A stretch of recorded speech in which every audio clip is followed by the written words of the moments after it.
자, 그런가 하면요. 윤상현 의원이 이 선관위와 관련된 의혹을 제기했습니다. 자, 윤상현 의원은요. 부정선거 의혹이 있었다. 이 부분에 대해서 윤 대통령이 얘기했던 발언들이 있습니다. 먼저 그 얘기를 듣고 요 오늘 SNS 이야기를 이어가 보도록 하겠습니다. 들어보시죠. 비밀번호도 아주 단순하여 1, 2, 3, 4, 5 같은 식이었습니다.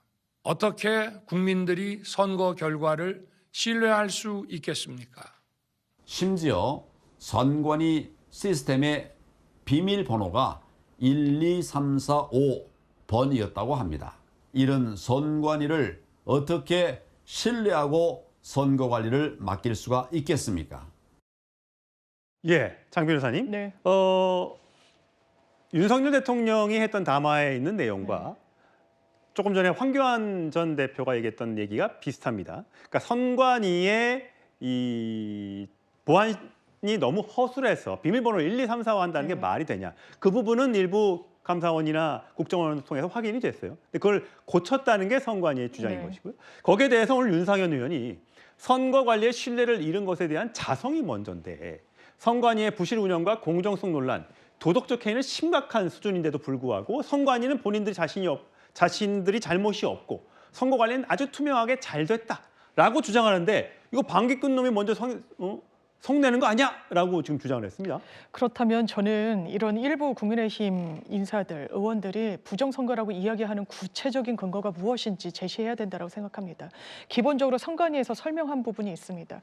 이게 굉장히 엄중한 선거 관리 업무를 주도하기 때문에 내부 네트워킹 시스템으로 돌아간다는 거예요.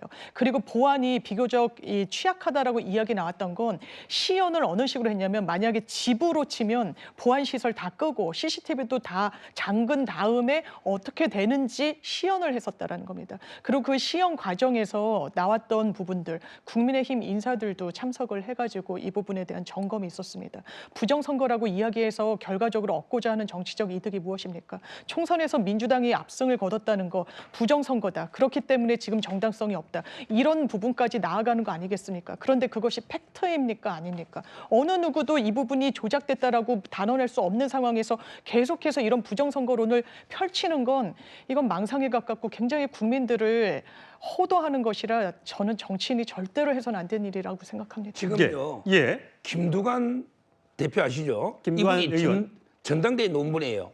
이재명 대표 연임할 때 이분이 지금 부정선거라고 재판하고 있어요. 며칠 전에 대법원에서 변론을 했거든요. 근데 뭐라고 주장했냐?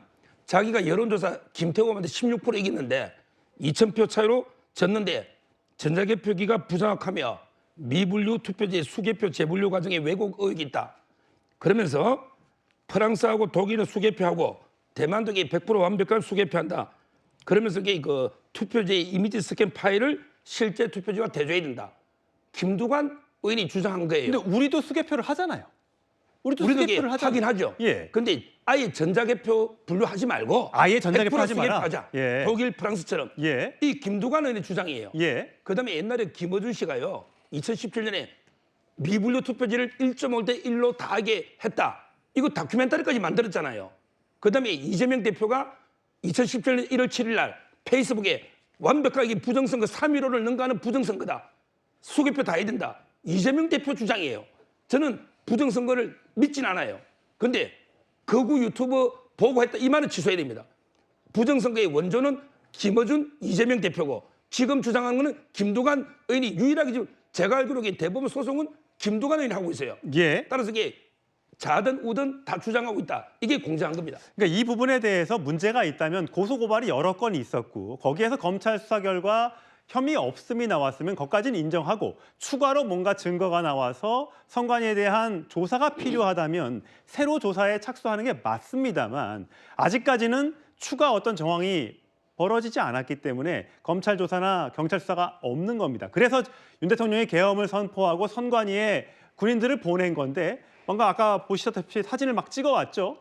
지금 일부 유튜버들은 여기서 찍어온 내용을 가지고 바탕으로 뭔가 큰 거를 대통령실에서 공개할 것이다. 부정선거가 분명히 있었기 때문에 저 장면을 통해서 저기에서 뭔가 사진을 보냈고 이것을 통해서 조사를 해서 분명히 부정선거 의혹이 있을 거라고 주장을 하고 있습니다. 만약에 그 말이 사실이라면 그 부분을 공개하면 되는 겁니다. 만약에 그 부분이 사실이 아니면 그 유튜버들은 이런 것들은 유튜버 이런 분들은 저 부분에 대해서 사과를 해야 하는 것이고요. 저 부분은 좀 더 지켜보도록 하시죠. 자, 그런가 하면요. 윤석열 대통령에 대한 조사가 지금 제대로 이루어지지 않고 있습니다. 변호사가 아직까지 임명이 되지 않은 상태예요. 정혁진 변호사님. 네네. 지금 윤석열 대통령의 버티기라고 제가 제목을 달아봤는데 엿새째 이 수치를 거부하고 있다고 합니다. 네네. 석동률 변호사라는 분도 본인이 변호사 수임을 안 했다고 해요. 변호사가 되는 순간 곧바로 수임이 되면서 바로 송부가 됐다. 이렇게 판단하기 때문입니까? 변호사 수임이 되면은 그 변호사한테 송달하면은 효과가 생기니까 그런 의미로 석동현 변호사가 아직 선임계를 내지 않은 거 아닐까 그런 추측은 할 수 있고요. 예. 오히려 소추인단은 다 이제 변호인 그 소추인단을 그러니까 국회를 대리하는 변호인단은 많이 꾸려져 있는 것 같아요. 그럼에도 불구하고 대통령실의 그 윤석열 대통령은 아직 변호인단을 구성하지 않았고 그렇기 때문에 지금 뭐 특별하게 그 절차가 진행되는 것은 시간이 더 필요하다 이런 이야기를 하는 것 같은데 예. 어쨌든 절차는 진행이 돼야 되니까 적절한 시기에 그 변호인단이 구성되는 것은 필요하지 않을까 그 생각은 드는데 예. 그런데 사실은 지금은요. 헌법재판소에서 탄핵 심판 기간이 진행되지도 않습니다. 예. 왜냐하면 헌법재판소 법에 따르면요. 재판관이 7명이 안 된 경우에는 탄핵 심판 기간에 포함이 되지 않는다. 헌법재판소법 23조 1항 단서에 그렇게 되어 있기 때문에 그러니까 오히려 왜 대통령이 이런 식으로 그 소추인단을 변호인단을 구성하지 않느냐 이런 이야기를 하는 것보다 빨리 헌법재판소가 정상화되는 것이 더 우선적인 거 아닌가 그런 생각은 듭니다. 예, 아까도 저희가 앞에서 보여드렸습니다만 탄핵 찬성 집회와 반대 집회, 시민들이 완전히 둘로 나뉘어서 이렇게 매주 집회를 하는 모습 정상적이지가 않죠. 대한민국이 어떤 나라인데요. 정치를 좀 화합하는 모습을 보여주기 위해서라도 만약에 문제가 있다고 하면 빨리 심판을 진행해서 탄핵 심판이 기각이 되든 인용이 되든 빨리 이 혼란을 수습해야 하지 않겠습니까? 물론 억울한 일은 없도록 철저하게 조사를 밤을 새워서라도 열심히 심판을 해야겠죠. 하지만 그 기간이 혼란한 기간이 길어져서는 안 될 겁니다. 자, 그런가 하면요. 오늘 심평 변호사, 과거에 윤석열 대통령에 대해서 멘토라고 불렸던 분이 계십니다. 자, 장현미 변호사님 네. 이렇게 얘기했습니다. 만약에 윤 대통령이 헌재에서 살아 돌아오게 된다면 훌륭한 지도자가 될 것이다.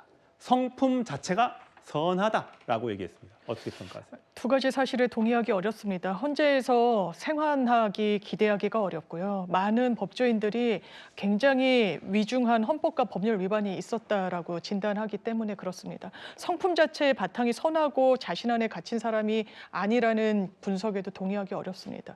대통령 지금 이 순간에도 저는 제일 큰 문제가 국민들한테 진실을 이야기하고 있지 않은 부분이라고 생각합니다. 체포조에 치읓조차 없었다. 아니요. 많은 사령관들이 그렇지 않았다고. 대통령이 비화폰으로 육성으로 왜 끌어내지 못하냐고 왜 국회 문을 부수고 들어가지 못했느냐고 다그쳤다라고 진술하고 있습니다. 누가 거짓말하고 있습니까? 이런 부분과 관련해서 지극히 개인적인 인상평을 국민들이 고통받고 있는 이 엄혹한 시국에 펼친다는 거 대통령의 진정한 멘토로서의 자격이 있는지 전 의문입니다.